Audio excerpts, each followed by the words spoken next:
Video start करने से पहले नए यूजर्स के लिए एक बार जल्दी से सब्सक्रिप्शन मॉडल को रिविजिट कर लेते हैं, उसके बाद वीडियो को स्टार्ट करेंगे। स्टेप नंबर 1 में आपको क्या करना है, जिस भी पर्टिकुलर डिवाइस पे आप क्लासेस को देखना चाहते हैं उस पर्टिकुलर डिवाइस में प्ले स्टोर को खोलिए और वहाँ पे सर्च करिए अनअकैडमी लर्निंग ऐप। ये हमारी ऐप का नाम है। जैसे ही आप सर्च करेंगे आपको कुछ ऐसी दिखने वाली ऐप मिल जाएगी जिसको आप इंस्टॉल कर सकते हैं। जैसे ही आप इंस्टॉल कर लेंगे उसके बाद क्या करना होगा, जाहिर सी बात है आपको खोलनी होगी ऐप। जैसे ही ऐप आप खोलते हैं उसके बाद आपको कुछ ऐसा सा डैशबोर्ड मिल जाएगा जहाँ पे आपको प्लस पे क्लिक करना है। प्लस कौन सी कैटेगरी है, वो कैटेगरी है जहाँ पे सारे के सारे एजुकेटर्स, CA के प्लस एजुकेटर्स, सारे के सारे एजुकेटर्स अपना पूरा का पूरा कोर्स रोल आउट करते हैं। उसके साथ साथ हर कोर्स में, हर सेशन के अंदर जो भी चीज़ से पढ़ाते हैं, किसी भी डॉक्यूमेंट से पढ़ाते हैं, वो डॉक्यूमेंट भी आप पर्सनली अपने पास डाउनलोड करके सेव कर सकते हैं। तो प्लस कैटेगरी पे आप जैसे ही क्लिक करेंगे उसके बाद नेक्स्ट स्टेप में आपसे क्या पूछा जाएगा, next step which is step number 4, उसमें पूछा जाएगा कौन सी कैटेगरी को आप सब्सक्राइब करना चाहते हैं। यानी कि CA फाइनल कैटेगरी को सब्सक्राइब करना चाहते हैं, CA फाउंडेशन, CA इंटरमीडिएट, जो भी कैटेगरी को सब्सक्राइब करना चाहते हैं वो आप यहाँ पे क्लिक कर सकते हैं। और मज़े की बात, यहाँ पे आपसे ये नहीं पूछा जा रहा कौन से सब्जेक्ट को सब्सक्राइब करना चाहते हैं। क्यों? अनअकैडमी पे जितनी भी आप पेमेंट करेंगे वो किसी भी सब्जेक्ट स्पेसिफिक या फिर टीचर स्पेसिफिक पेमेंट नहीं होने वाली, कैटेगरी स्पेसिफिक होगी। अगर आप CA फाइनल कैटेगरी को सब्सक्राइब कर लेते हैं तो CA फाइनल कैटेगरी में जितने भी सब्जेक्ट्स के जितने भी टीचर्स पढ़ा रहे होंगे सबकी क्लासेस आप देख सकते हैं। कोई भी रिस्ट्रिक्शन नहीं होगी on the number of views और द काइंड ऑफ कंटेंट जो भी आप लेना चाह रहे हैं। जैसे ही आप CA फाइनल पे क्लिक करते हैं, नेक्स्ट स्टेप में क्या पूछा जाएगा, आप इस कैटेगरी के रिस्पेक्ट में करना क्या चाहते हैं। तो आप क्लिक कर सकते हैं on get subscription. The moment you do this, उसके बाद आपसे क्या पूछा जाएगा, कितने मंथ्स के लिए सब्सक्राइब करना चाहते हैं। 1 मंथ के लिए लेना चाहेंगे सब्सक्रिप्शन तो 4500 पर मंथ में मिल जाएगा। ऐसे ही जैसे जैसे नंबर ऑफ मंथ्स आप इंक्रीज करते जाएंगे पर मंथ सब्सक्रिप्शन कॉस्ट आपकी कम होती जाएगी। जैसे कि अगर आप 12 मंथ्स या फिर 24 मंथ्स के लिए सब्सक्राइब करते हैं तो मोटे मोटे तौर पे 1500 to 2000 रुपीज़ आपको पे करने पड़ेंगे पर मंथ बेसिस पे। और इसमें भी फर्दर आपको 10% डिडक्शन मिल सकती है, 10% डिस्काउंट मिल सकता है। कैसे? ये कोड अप्लाई करके, विच इज़ साहिल CA। अगर आपको हमारी क्वालिटी ऑफ एजुकेशन अच्छी लगती है तो I would urge you to consider subscribe. अब वीडियो को स्टार्ट करते हैं। हाँ जी, गुड इवनिंग। आज हमारी डिस्कशन होगी अबाउट रूल्स ऑफ इंटरप्रिटेशन। किस चीज़ की इंटरप्रिटेशन की बात हो रही है? किसी भी टाइप के लॉ की, not just income tax law, कोई भी टाइप का लॉ, चाहे इनकम टैक्स एक्ट हो, कंपनीज एक्ट हो, उसके साथ साथ कोई भी एक्ट जो भी आप सोचना चाहते हैं उसको इंटरप्रेट करने के लिए कौन से रूल्स अप्लाई करते हैं कोर्ट्स जब भी उनके पास इंटरप्रिटेशन का सवाल उठ के आता है, उन रूल्स की हम बात करने वाले हैं। और किसी भी लॉ को हमें भी जब इंटरप्रेट करना है for study purposes, for consultancy purposes, किसी भी पर्पस के लिए, तो उस टाइम पे यही रूल्स अप्लाई करके हमें क्या करना होगा, इंटरप्रेट करना होगा किसी भी लॉ को। अब इनकी इंपॉर्टेंस बहुत ज़्यादा क्यों है? आप कोई भी चीज़ सेल्फ स्टडी करते हैं CA बनने के बाद या फिर CA बनने से पहले भी, अगर आप कुछ भी खुद पढ़ना चाहते हैं तो इंटरप्रेट करने के लिए क्या क्या रूल्स आपको अप्लाई करने पड़ेंगे वो आपको पहले पता होना चाहिए। यानी कि कोई भी लॉ उसको समझने से पहले कुछ रूल्स जानने चाहिए, आपको कुछ बेसिक्स पता होने चाहिए about the interpretation of any law. जब वो रूल्स पता होंगे किसी भी एक्ट को आप इजीली इंटरप्रेट कर पाएंगे without the help of any other person. तो आज हम उन्हीं चीज़ों को देखेंगे, यानी कि कौन से रूल्स ऑफ इंटरप्रिटेशन आपके सिलेबस का पार्ट बनाए गए हैं। These have evolved over time by way of interpretation of provisions of law by courts। मतलब ये जो rules of interpretation, multiple rules मैं आपको बताने वाला हूँ। ऐसा नहीं है कि इस पर्टिकुलर डेट पे कोई भी आप डेट पकड़ सकते हैं, 1961 के अंदर कोई डेट, 1950 के अंदर कोई डेट, कि उस डेट पे हमें सरकार ने बता दिया था कि ये सारे के सारे रूल्स ऑफ इंटरप्रिटेशन यूज़ करे जाएंगे। नहीं, किसी एक डेट पे ऐसा नहीं हुआ। कोर्ट्स के पास मल्टीपल ईयर्स के अंदर मल्टीपल चीज़ों की इंटरप्रिटेशन पूछी गई। इंटरप्रिटेशन करने के लिए अलग अलग टाइप के पैरामीटर्स उनको अप्लाई करने पड़े।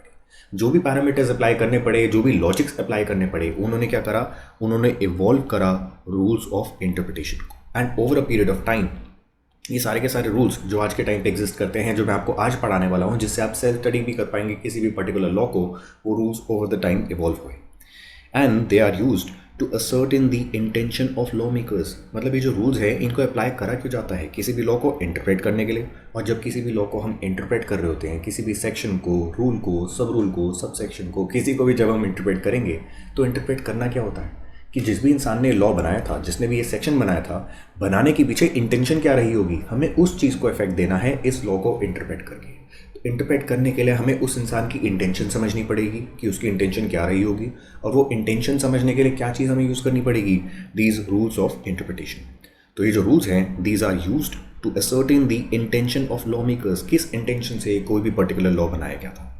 If more than one rule is applicable to a situation, courts decide the most appropriate one. मतलब मैं आपको मल्टीपल रूल्स बताने वाला हूँ। ये देखिए चार्ट के थ्रू कितनी लंबी लिस्ट आपको निकल के दिख जाती है यहाँ पे।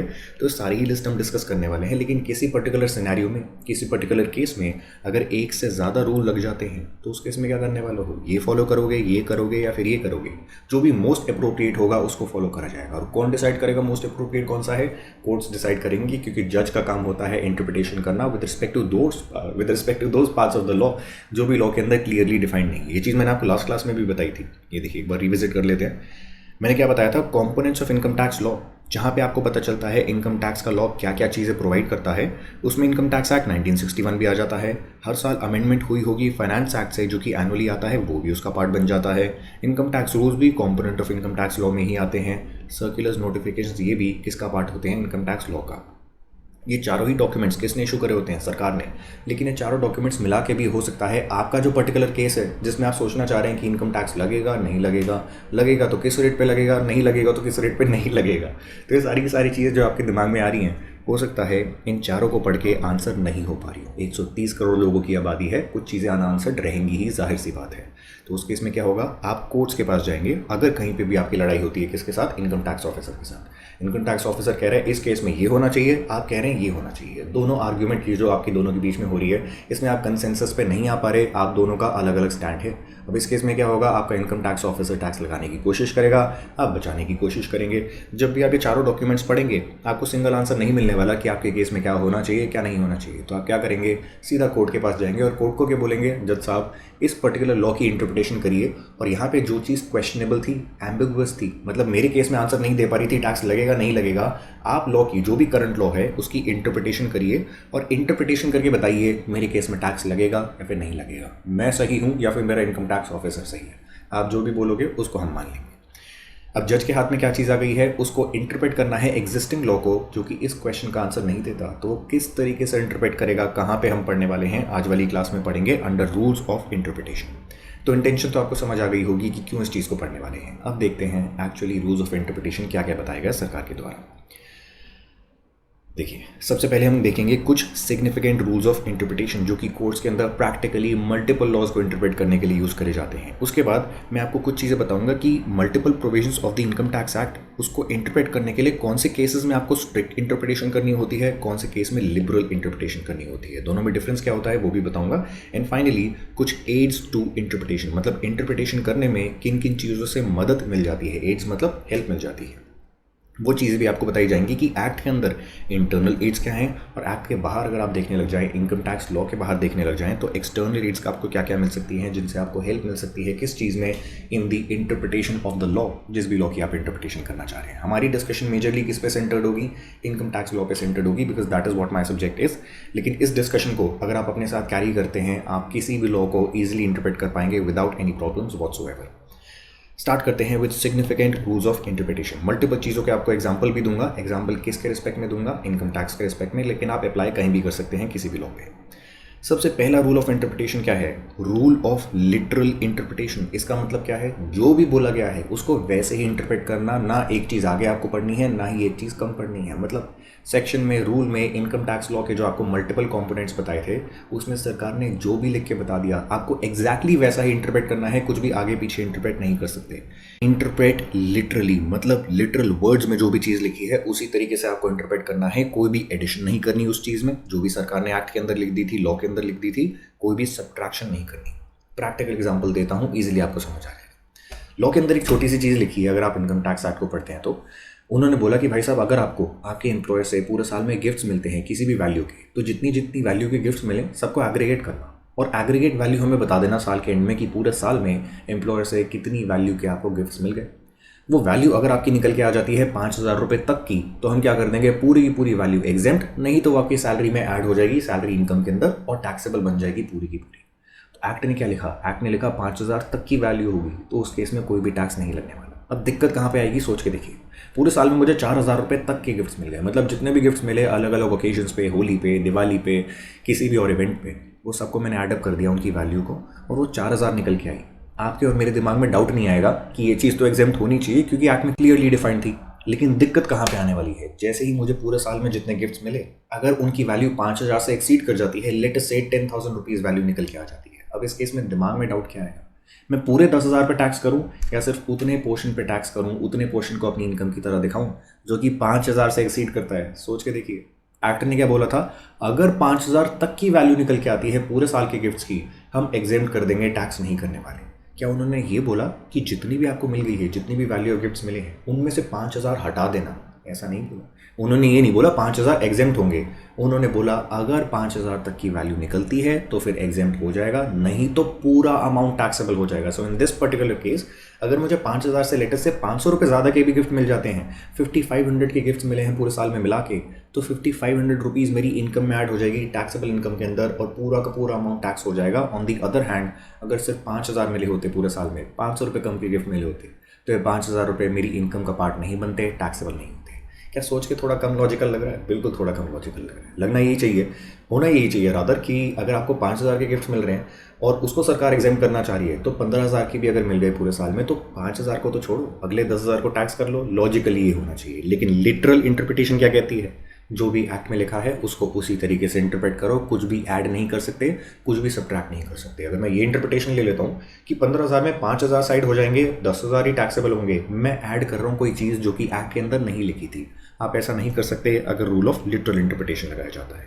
ये रूल भी लगाया जाता है मल्टीपल टाइम कोर्ट्स के द्वारा, जब भी वो किसी भी चीज़ को इंटरप्रेट करते हैं, वो लिटरली इंटरप्रेट करते हैं किसी भी सेक्शन को, कि लिटरल इंटरप्रिटेशन से क्या मतलब निकल के आता है, उसकी इंप्लीकेशंस क्या होने वाली है। जिसमें आपको क्या करना है, कोई एडिशन नहीं करनी, कोई सब्ट्रैक्शन नहीं करनी। जो भी चीज़ लॉ के अंदर लिखी है, चाहे इनकम टैक्स एक्ट में, चाहे सर्कुलर में, चाहे नोटिफिकेशन में, चाहे रूल्स में, उसको उसी तरीके से इंटरप्रेट करो, कुछ ऐड मत करो, कुछ माइनस मत करो। नेक्स्ट चीज़, mischief rule, Heydon's rule, purposive construction. तीनों में से कोई भी नाम आप यूज़ कर सकते हैं, तीनों की तीनों सिनोनिम्स हैं सेम रूल के। इसमें होता क्या है, examine the position before amendment और enactment to find the mischief which was sought to be rectified and advance the remedy. मतलब आपको करना क्या है, ये देखो कि जब ये पर्टिकुलर सेक्शन नहीं आया था, या फिर जब ये पर्टिकुलर रूल नहीं आया था जिसकी भी आपको इंटरप्रिटेशन करनी पड़ रही है, वो जब तक सेक्शन एग्जिस्ट नहीं करता था या फिर लॉ का कोई भी पार्ट एग्जिस्ट नहीं करता था, तब क्या दिक्कत आ रही थी जिसकी वजह से सरकार को ज़रूरत पड़ी वो पर्टिकुलर सेक्शन लाने की। मतलब कोई ना कोई दिक्कत हो रही होगी ना, लोग किसी टाइप की टैक्स एवेजन कर रहे होंगे, कोई ना कोई सोसाइटी में दिक्कत आ रही होगी, जिसको हटाने के लिए सरकार कोई ना कोई सेक्शन लेके आई। तो वो मिसचीफ ढूंढने की कोशिश करो, जिस मिसचीफ को हटाने के लिए ये जो लूप होल था हमारे लॉ के अंदर, उसको प्लग करने के लिए ये सेक्शन, ये रूल या फिर कोई भी चीज़ लाई गई थी। अगर आप मिसचीफ ढूंढ लोगे, आपको इंटरप्रिटेशन समझ आ जाएगी कैसे करनी है उस पर्टिकुलर सेक्शन की, उस पर्टिकुलर रूल की जो भी लॉ के अंदर इंसर्ट करा गया। कैसे समझ आ जाएगी, मुझे लॉ मेकर्स की इंटेंशन समझ आ जाएगी, और अगर मुझे उनकी इंटेंशन समझ आ गई behind making that particular provision in any particular law, मैं क्या कर सकता हूँ, उसको उसी तरीके से इंटरप्रेट कर सकता हूँ। कौन कर सकता है उसी तरीके से इंटरप्रेट? द जज, जिसके सामने एक क्वेश्चन उठ के आया है कि इस सेक्शन को इंटरप्रेट करो, इस रूल को इंटरप्रेट करो, या फिर किसी भी कॉम्पोनेंट ऑफ द लॉ उसको इंटरप्रेट करो। अगर मुझे पता चलेगा वो सेक्शन रूल बनाया किस पर्पस के लिए गया था, उस केस में मैं इजीली इंटरप्रेट कर पाऊंगा। तो बोला क्या जा रहा है, जज को बोला जा रहा है, भाई साहब examine the position before amendment और एनैक्टमेंट। किस चीज़ की अमेंडमेंट? किसी भी सेक्शन की अमेंडमेंट जो भी सरकार ने करी थी, जिसकी इंटरप्रिटेशन आपके पास आई है, या फिर कोई भी एनैक्टमेंट, मान लो कोई अमेंडमेंट नहीं हुई थी, नया कोई सेक्शन इंट्रोड्यूस करा गया था, सब सेक्शन इंट्रोड्यूस करा गया था, कुछ भी इंट्रोड्यूस करा गया था, तो उस चीज़ से पहले देखिए कि वो जब तक नहीं आई थी उससे पहले क्या पोजीशन हुआ करती थी, ताकि आपको पता चल जाए कौन सी दिक्कत होती थी सोसाइटी में, कौन सी मिसचीफ होती थी जिसको सॉर्ट करा गया था, जिसको रेक्टिफाई करने के लिए ये पर्टिकुलर अमेंडमेंट करी गई थी या फिर एनैक्टमेंट करी गई थी।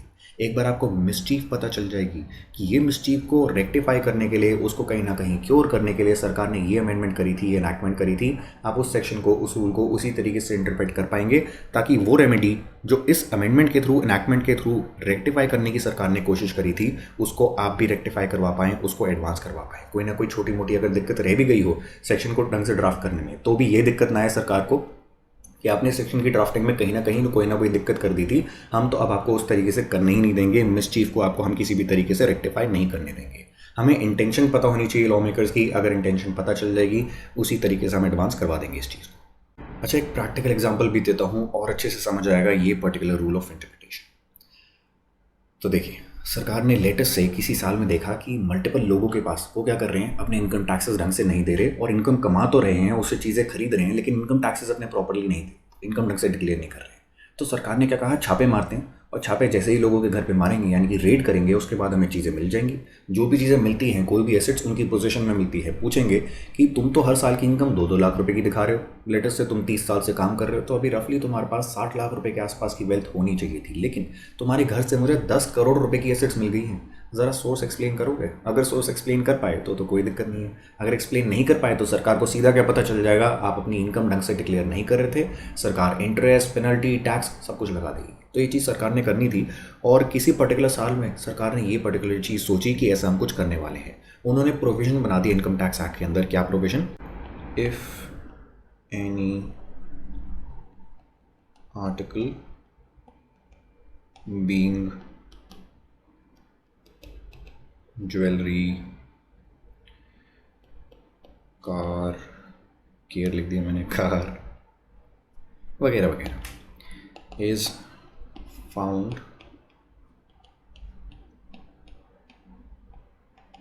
possession of a person and he fails to explain the source thereof, such article will be confiscated and due penalty order shall be served। तो उस साल में सरकार ने प्रोविजन क्या बनाया कि कोई भी आर्टिकल किसी भी इंसान की पोजीशन में मिल जाता है और वो इंसान उसकी सोर्स नहीं बता पाता कि किस इनकम से ये पर्टिकुलर आर्टिकल उसने किसी भी साल में खरीदा था, तो उस केस में हम क्या करेंगे, वो जो आर्टिकल हमें उस इंसान की पोजीशन में मिला था किसी भी रेट में, उस आर्टिकल को कन्फिस्केट कर लेंगे, यानी कि अपनी पोजीशन में ले लेंगे, और उसके बाद पेनल्टी ऑर्डर जो भी हमें देना होगा कि इतनी पेनल्टी पे करो, इतना टैक्स पे करो, इतना इंटरेस्ट पे करो, ये सब पे कर दोगे तो बाकी आपको सारी की सारी चीज़ें जो भी कॉन्फिस्केट करी थी वो वापस मिल जाएंगी, वो हम कर देंगे। तो ये चीज़ किसने सोची? इनकम टैक्स डिपार्टमेंट ने सोची। इनकम टैक्स एक्ट में उस चीज़ को इनकॉर्पोरेट करवा दिया। कैसे? पार्लियामेंट के थ्रू कोई भी एक्ट पास करवा के। लेकिन दिक्कत क्या हो गई, उन्होंने वर्डिंग में कुछ एग्जाम्पल्स दे दिए थे, जैसे कि ज्वेलरी, कार वगैरह वगैरह, ये एग्जाम्पल की तरह वो देना चाह रहे थे, लेकिन उन्होंने लिख क्या दिया, if any article being jewellery और car is found in possession. जैसे आप बीइंग ज्वेलरी और कार लिख देते हैं, उसका मतलब क्या हो जाता है, इन्हीं दो आर्टिकल्स की बात हो रही है, ये एग्जाम्पल्स नहीं है। आपको यहाँ पे लिखना क्या चाहिए था, बीइंग की जगह आपको लिखना चाहिए था लाइक। जैसे ही आप लिखते लाइक, होता क्या, ये एग्जाम्पल्स बन जाते, और इसके अलावा भी कोई भी आर्टिकल किसी भी इंसान के पोजीशन में मिलता, अगर वो उसकी सोर्स एक्सप्लेन नहीं कर पाता, आप कॉन्फिस्केट कर पाते, पेनल्टी ऑर्डर इशू कर पाते। लेकिन दिक्कत क्या हो गई, ड्राफ्टिंग में एरर हो गया। जो भी लेजिस्लेटर्स थे उनको अकल इतनी ज़्यादा थी नहीं इस चीज़ की कि ये बीइंग और लाइक में कितना ज़्यादा डिफरेंस आ सकता है और इसका इम्पैक्ट कितना ज़्यादा हो सकता है। तो हुआ क्या, एक इंसान के घर पे रेड पड़ी, बहुत ज़्यादा कैश मिला, मल्टीपल एसेट्स मिली, लेकिन उसने क्या बोला, भाई साहब आप सिर्फ इस और इसके रिस्पेक्ट में मुझसे सोर्स पूछ सकते हैं, बाकी एसेट्स की सोर्स आप पूछ भी नहीं सकते। मैं एक्सप्लेनेशन देता हूँ नहीं देता वो तो बात की बात है, एक्ट में आप दिखा दो कि आपको पूछने का हक कहाँ से मिल रहा है, और वो इंसान नहीं दिखा पाया क्योंकि एक्ट में कहीं ना कहीं ड्राफ्टिंग का एरर था। अब ये चीज़ कहाँ पे गई, कोर्ट के पास गई। क्यों?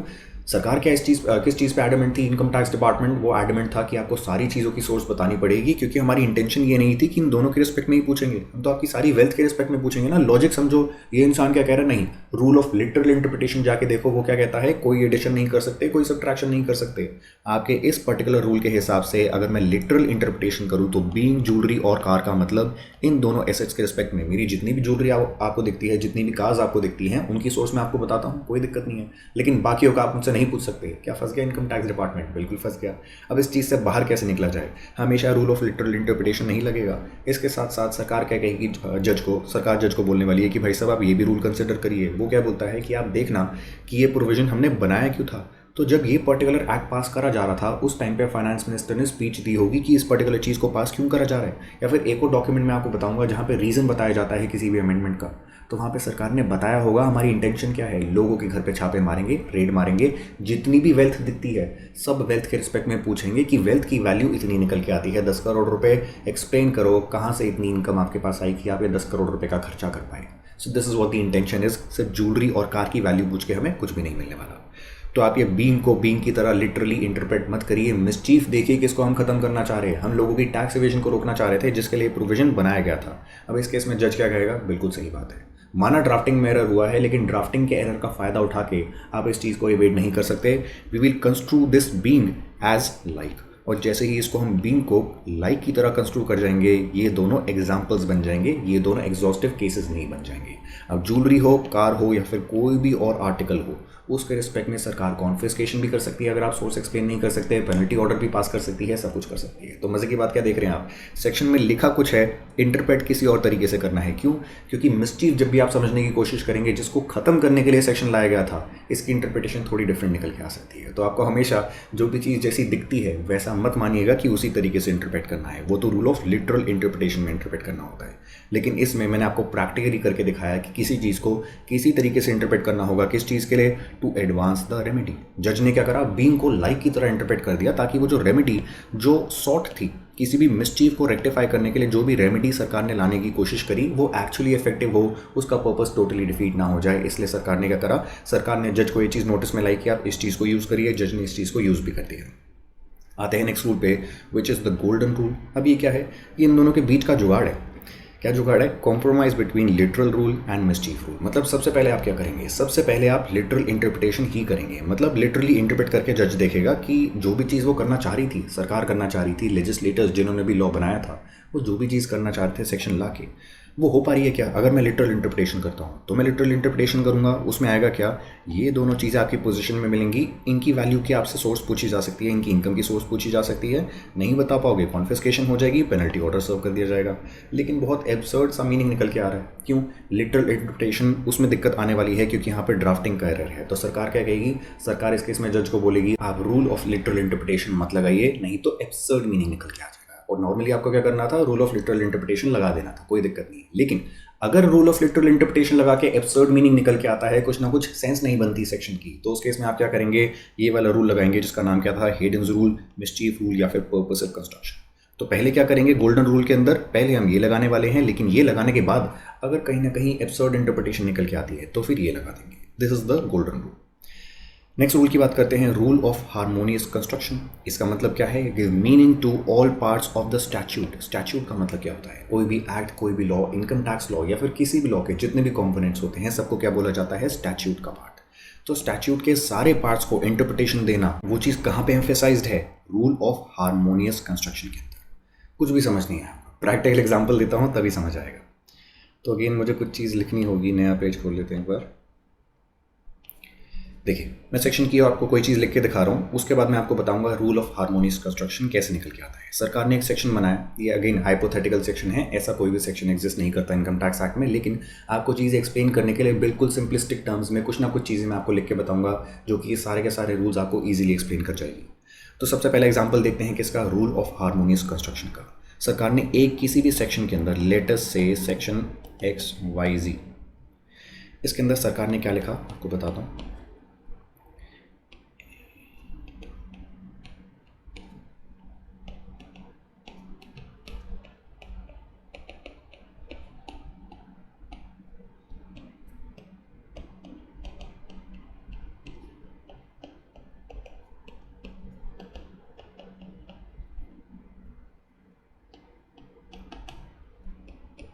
ठीक है जी, सरकार ने क्या लिख दिया, कोई भी इंसान जो भी बिजनेस से कोई भी इनकम डिराइव करता है, वो किस रेट पे टैक्स होगी, फ्लैट 30% के रेट पे टैक्स होगी। ये किसी भी सेक्शन में सरकार ने लिख दिया। उसके बाद जब मैं आगे जाके देखने लग गया तो एक और सेक्शन मुझे मिला, सेक्शन ABC। उसने क्या बोल दिया, देखिए उसने क्या बोला, income from business of selling food articles like wheat, pulses, etc. is taxed at 10%। मतलब सरकार क्या करना चाह रही है, इंसेंटिवाइज करना चाह रही है उन बिजनेसमैन को जो कि फूड आर्टिकल्स बेचते हैं। बेसिक स्टेपल डाइट में जो भी हमारे इंडियंस की स्टेपल डाइट होती है, वीट, पल्सेस वगैरह वगैरह, मल्टीपल जितनी भी चीज़ें आती हैं, वो सारी चीज़ें जो भी लोग बेचने का बिजनेस करते हैं, उनकी इनकम जो भी बिजनेस से आने वाली है वो किस रेट पे टैक्स होगी, 10% के रेट पे टैक्स होगी। अब यहाँ पे क्या बोल दिया मैंने, यहाँ पे मैंने बोल दिया इस पर्टिकुलर बिजनेस को करने वाले लोगों की जितनी भी इनकम निकल के आती है, उनकी इनकम 10% के रेट पे टैक्स होगी। सेक्शन XYZ क्या कह रहा था, कोई भी इनकम किसी भी बिजनेस से जो भी आपके पास आती है वो किस रेट पे टैक्स होगी? 30%। अब मुझे एक चीज़ बताइए, जो इंसान कोई भी फूड आर्टिकल बेचने का बिजनेस करता है, क्या वो भी इस पर्टिकुलर सेक्शन में कवर हो जाएगा? बिल्कुल कवर हो जाएगा, because this is a very wide section जो कि हर बिजनेस की हर इनकम को कवर कर देता है, और ये काफ़ी ज़्यादा नैरो सेक्शन है जो कि कुछ बिजनेसेस की ही इनकम को कवर करता है। तो अब इस केस में अगर ऐसी इंटरप्रिटेशन कर दी जाए कि इस सेक्शन को फुल फोर्स दे दो, मतलब हर बिजनेस की जितनी भी इनकम निकल के आती है उसको 30% के रेट पे टैक्स कर दिया जाए, तो क्या इस सेक्शन का कोई भी मतलब रह जाएगा? नहीं रह जाएगा। ये लिखने का तो कोई फ़ायदा ही नहीं हुआ ना, क्योंकि इस इंसान ने भी, इस बिजनेसमैन ने जो कि ये बिजनेस कर रहा था सेलिंग ऑफ फूड आर्टिकल्स, उसकी इनकम भी 30% के रेट पर टैक्स हो गई as per this particular section. और मैं मान रहा हूँ वो वाला इंसान भी ऊपर कवर हो जाता है, लेकिन भाई साहब अगर सरकार ने 2 सेक्शंस बनाए हैं, 2 सेक्शन में कोई चीज़ लिखी है तो ये लिखने के पीछे भी कोई ना कोई तो इंटेंशन रही होगी। माना ये केस ऊपर भी कवर हो रहा है, ऊपर इन लोगों को एक्सक्लूड नहीं करा गया, लेकिन रूल ऑफ हार्मोनियस कंस्ट्रक्शन आपको क्या बोलता है कि लॉ को इस तरीके से इंटरप्रेट करिए कि स्टैट्यूट में, लॉ में जितनी भी चीज़ें लिखी हैं सबको कुछ ना कुछ इफेक्ट मिल पाए, यानी कि ये चीज़ जो हमने लिखी है वो बेकार नहीं हो जानी चाहिए, कि लिखने का कोई फ़ायदा नहीं हुआ। आप सारी इनकम्स को 30% के रेट पे टैक्स करना चाहते हैं, तो कल को मैं मान लीजिए अगर फूड आर्टिकल्स को बेच रहा हूँ और उस केस में मेरा जो इनकम टैक्स ऑफिसर है वो आके क्या बोलेगा, तुम्हारी सारी इनकम्स 30% के रेट पे टैक्स होती है क्योंकि तुम्हारे बिजनेस की इनकम मैं इस सेक्शन में रीड इनटू कर सकता हूँ। तो मैं कोर्ट में जाके इस पर्टिकुलर इंसान के खिलाफ केस कर दूंगा कि ये फालतू में मुझे हरास कर रहा है। क्यों? क्योंकि मेरा केस इस सेक्शन में भी फॉल करता है, और कोर्ट में जज क्या करेगा, मेरे फेवर में डिसीजन पास करेगा। क्योंकि अगर मेरे इनकम टैक्स ऑफिसर की जजमेंट को मान लिया जाए, उनकी इंटरप्रिटेशन को मान लिया जाए,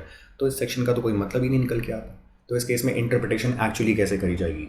for all businesses other than this particular business 30% का रेट लग जाएगा, and for this particular business 10% का रेट लगने वाला है इनकम पे। जिस तरीके से मैंने करा, क्या दोनों सेक्शंस को इस तरीके से इंटरप्रेट कर दिया ताकि इस सेक्शन का भी कुछ ना कुछ मतलब निकल के आएगा और इसका भी कुछ ना कुछ मतलब निकल के आएगा। This is what rule of harmonious construction is. अगर मल्टीपल सेक्शंस, मल्टीपल सब रूल्स कुछ ना कुछ बोलते हैं तो कोई ना कोई पर्पस है। कोई ऐसी इंटरप्रिटेशन मत करना जिसकी वजह से कोई ना कोई सेक्शन, कोई ना कोई रूल, कोई भी कॉम्पोनेंट ऑफ द लॉ उसका कोई मतलब ही ना रहे। ऐसी इंटरप्रिटेशन मत करना, यानी कि सारी इनकम्स को 30% के रेट पर टैक्स करने की बात मत करना, नहीं तो इसका मतलब नहीं रह जाएगा। अब आपको प्रैक्टिकली समझ आ गया होगा रूल ऑफ हार्मोनियस कंस्ट्रक्शन इसका मतलब क्या होता है।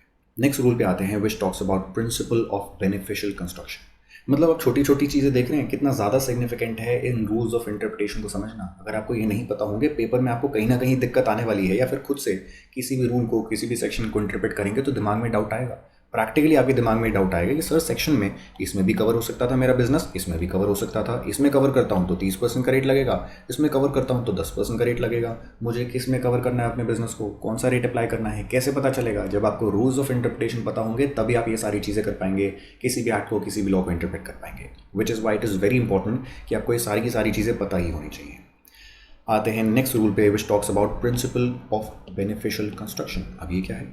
If two views are possible, choose one which is most beneficial to the tax payer. मतलब किसी भी लॉ के किसी भी पार्ट की जब भी मैं इंटरप्रिटेशन करना चाहता हूँ इन द कैपेसिटी ऑफ अ जज, अगर 2 इंटरप्रिटेशंस पॉसिबल हो सकती हैं, एक इंटरप्रिटेशन जो कि टैक्स डिपार्टमेंट के फेवर में जा रही है, दूसरी इंटरप्रिटेशन जो कि किसके फेवर में जा रही है, हमारे एसएससी के फेवर में जा रही है, तो आपको हमेशा क्या करना होगा, वो इंटरप्रिटेशन लेनी पड़ेगी जो कि मोस्ट बेनिफिशियल हो किस इंसान को, टैक्स पेयर को। क्योंकि इसने लॉ नहीं बनाया था, लॉ किसने बनाया था? टैक्स डिपार्टमेंट ने बनाया था, लेजिस्लेटर्स ने बनाया था। अगर उनको उस चीज़ को टैक्स करना था तो प्रॉपर्ली लॉ को ड्राफ्ट करना चाहिए। अगर वो प्रॉपर्ली ड्राफ्ट नहीं कर पाए और जो उन्होंने ड्राफ्टिंग एरर करा है उसकी वजह से 2 व्यूज़ इक्वली लाइकली निकल के आते हैं, तो जो 2 व्यूज़ निकल के आएंगे उनमें से हम कौन सा व्यू चूज़ करने वाले हैं? हम वो व्यू चूज़ करेंगे जो कि टैक्स पेयर के फेवर में जाता होगा। ये कौन बोलता है? Principal of beneficial construction. Construction का मतलब क्या होता है लीगल टर्म्स में? इंटरप्रिटेशन। बेनिफिशियल इंटरप्रिटेशन मतलब बेनिफिट ऑफ डाउट हम किस इंसान को देने वाले हैं? टैक्स पेयर को, जिसने लॉ नहीं बनाया था। तो ये बेसिक सी चीज़ थी। नेक्स्ट हमारा क्या है? Rule of ejusdem generis. अभी अगेन बहुत शानदार रूल है, समझने में भी आपको मजे आएंगे। General words following particular words construed as limited to things of the same kind. पढ़ने से बिल्कुल समझ नहीं आता, प्रैक्टिकल एग्जाम्पल से मज़ेदार तरीके से समझ आएगा। तो प्रैक्टिकल एग्जाम्पल पे सीधा जंप इनटू करते हैं। इनफैक्ट ऐसा करते हैं, नया एग्जाम्पल भी नहीं बनाते, पुराने एग्जाम्पल में ही थोड़े बहुत चेंजेस करता हूँ, ज़्यादा अच्छे से आपको समझ आएगा। मैंने आपको सेक्शन XYZ और सेक्शन ABC बताए थे। इन दोनों सेक्शंस में क्या बोला गया था? इसमें क्या बोला, कोई भी बिजनेस इनकम जो भी आपकी निकल के आती है उसको हम 30% के रेट पे टैक्स कर लेंगे। और सेक्शन ABC में क्या बोला गया, अगर आपकी बिजनेस निकल के आती है from the selling of food articles जैसे कि वीट, पल्सेस वगैरह वगैरह, it is to be taxed at the rate of 10%। मतलब सरकार इन बिजनेसेस को, जो भी फूड आर्टिकल्स बेचने के बिजनेसेस हैं, उनकी इनकम पे थोड़ा रिलैक्स, थोड़ा कम रेट देना चाह रही थी टैक्सेशन का, और यहाँ पे बाकी जितने भी बिजनेसेस हैं उन पे सीधा 30% का फ्लैट रेट लगाना चाह रही थी। इंटेंशन आपको समझ आ गई। मैं आपको बताता हूँ एक और ड्राफ्टिंग में एरर जो कि सरकार कर सकती है, जिसकी वजह से कहीं ना कहीं दिक्कत आ सकती है। लेटेस्ट से सरकार ने एक्ट को ऐसे ड्राफ्ट नहीं करा होता, ये तो परफेक्ट ड्राफ्टिंग है। इसमें दिक्कत सरकार ने क्या कर दी, लेटेस्ट से सरकार ने लिखा income from the business of selling food articles में फूड लिखना सरकार भूल गई। जैसे ही फूड लिखना भूल गई सरकार ने, latest read this section again. और इनफैक्ट इसको रीड करने से पहले थोड़ा और मॉडिफाई करता हूँ मैं। अरे यार ये क्या पकड़ लिया, आर्टिकल्स लाइक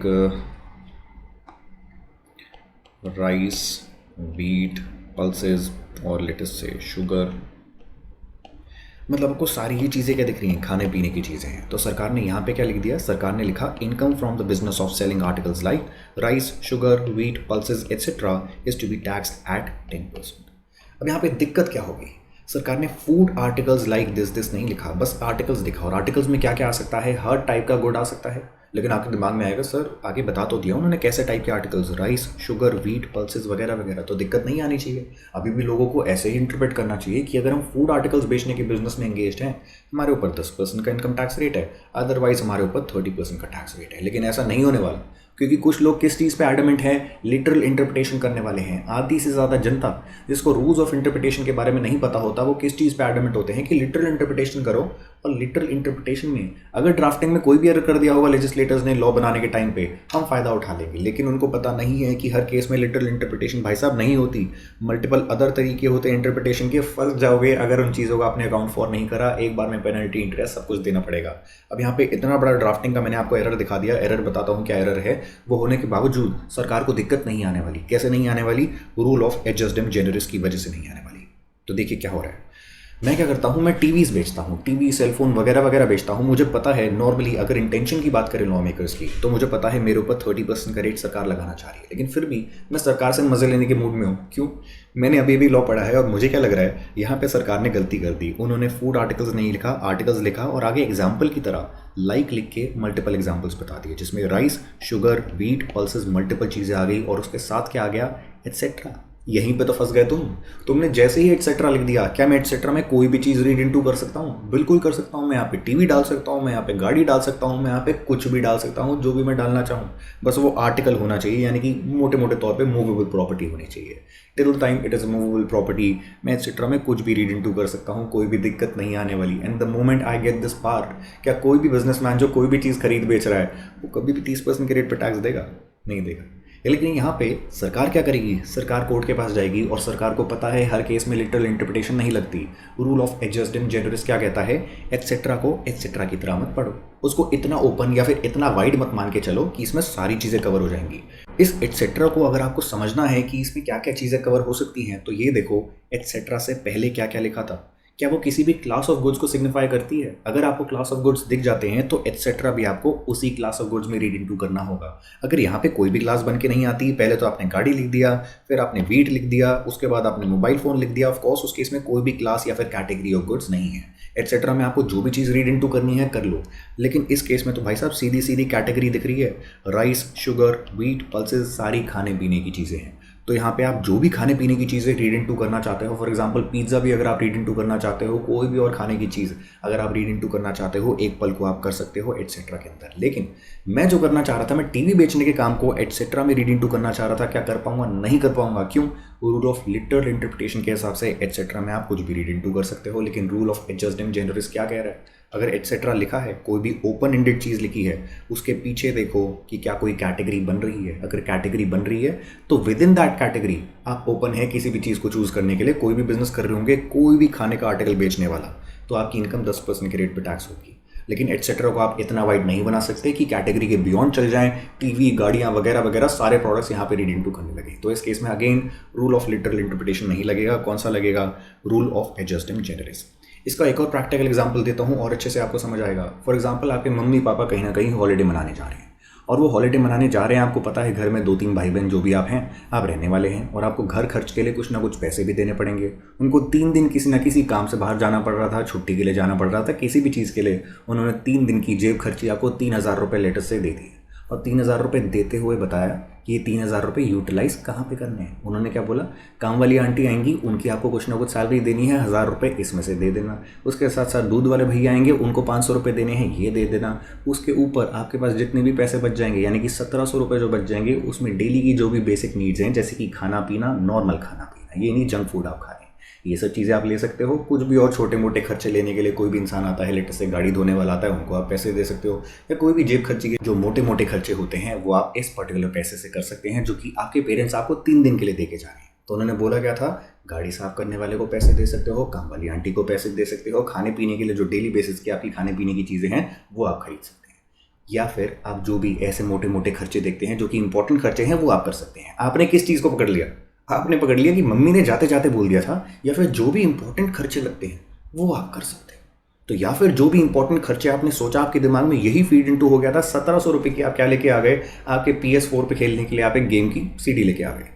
और जैसे ही आप ये CD लेके आए, आपको क्या पढ़ने वाले हैं, बहुत ज़्यादा चित्तर पढ़ने वाले हैं। जैसे ही घर पे मम्मी पापा वापस आएंगे, क्यों, उन्होंने एंड में ओपन एंडेड चीज़ बोल दी थी कि जो भी इंपॉर्टेंट ऐसे खर्चे होंगे, ज़रूरी खर्चे होंगे, उनके लिए 1700 रुपये को यूज़ कर लेना। लेकिन उससे पहले चीज़ें बताई भी थी, खाने पीने की चीज़ें, घर खर्च की चीज़ें, इनके लिए आपको यूज़ करना है। आगे भी आपको उसी कैटेगरी में रीड इनटू करना था, इस रिमेनिंग बैलेंस के रिस्पेक्ट में।